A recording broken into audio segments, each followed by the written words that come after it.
land in Antarctica and we're going to survive the next 50 hours here. 27 বছর বয়সে শত শত কোটি টাকার মালিক হলেন যে ইউটিউবার।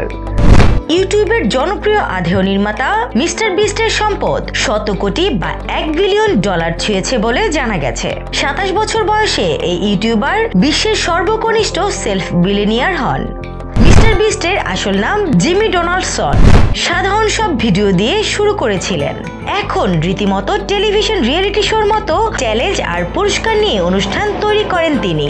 একই সঙ্গে বিভিন্ন জনহিতকর কাজের জন্য খ্যাতি অর্জন করেছেন। শুধু ভিডিও তৈরি নয়, একই সঙ্গে ব্যবসা করছেন তিনি। বিস্ট বার্গার আর ফিস্টেবলস তার অন্যতম উদ্যোগ। মূলত ইউটিউব থেকে আয় করেই সেই আয়কে আবার ব্যবসার কাজে ব্যবহার করছেন তিনি। ইউটিউব থেকে আয় করে বিলিয়নিয়ারদের তালিকায় যোগ দিয়েছেন তিনি। এখন তার মোট সম্পদের পরিমাণ $100 কোটি। মিস্টার বিস্ট কিশোর বয়সে ইউটিউবে কন্টেন্ট নির্মাণ করা শুরু করেন। যুক্তরাষ্ট্রের নর্থ ক্যারোলাইনাতে তার বেড়ে ওঠা।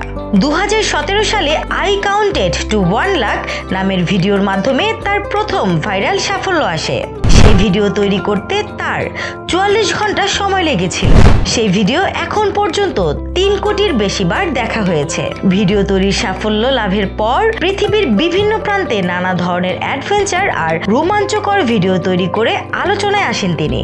তার সাবস্ক্রাইবারদের নিয়ে বিভিন্ন রিয়েলিটি শো আয়োজন করে নজর কাড়েন মিস্টার বিস্ট। একের পর এক হিট কন্টেন্ট তৈরি করে তিনি 2024 সালের ফোর্বস এর শীর্ষ নির্মাতাদের তালিকায় একজন শীর্ষস্থানীয় নির্মাতা হিসেবে জায়গা করে নেন।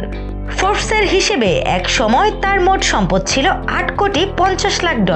এছাড়া ক্রিয়েটিভ জুসের সঙ্গে যুক্ত হয়ে জুস ফান্ডস নামে একটি $20 লাখ তহবিল প্রতিষ্ঠা করেছেন তিনি। মিস্টার বিস্ট কয়েনবেস, রিফাইনেবল ও এক্সকেট নেটওয়ার্কের সঙ্গে যুক্ত।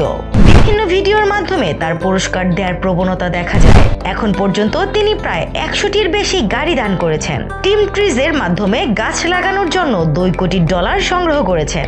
2016 সালের মাঝামাঝি সময়ে ইউটিউবে তার চ্যানেলে 30,000-এর কম সাবস্ক্রাইবার ছিল। 2021 সালে এক বছরে 3 কোটি 70 লাখ সাবস্ক্রাইবার যোগ হয় তার চ্যানেলে। স্প্যানিশ, ফরাসি, আরবি সহ 10টির বেশি ভাষায় ডাব করা ভিডিও নিয়ে তার আলাদা চ্যানেল চালু আছে। 2024 সালের জুনে তার চ্যানেল ইউটিউবের সবচেয়ে বেশি সাবস্ক্রাইব করা চ্যানেলে পরিণত হয়। স্নিগ্ধা আখি, দৈনিক নতুন সময়, ঢাকা।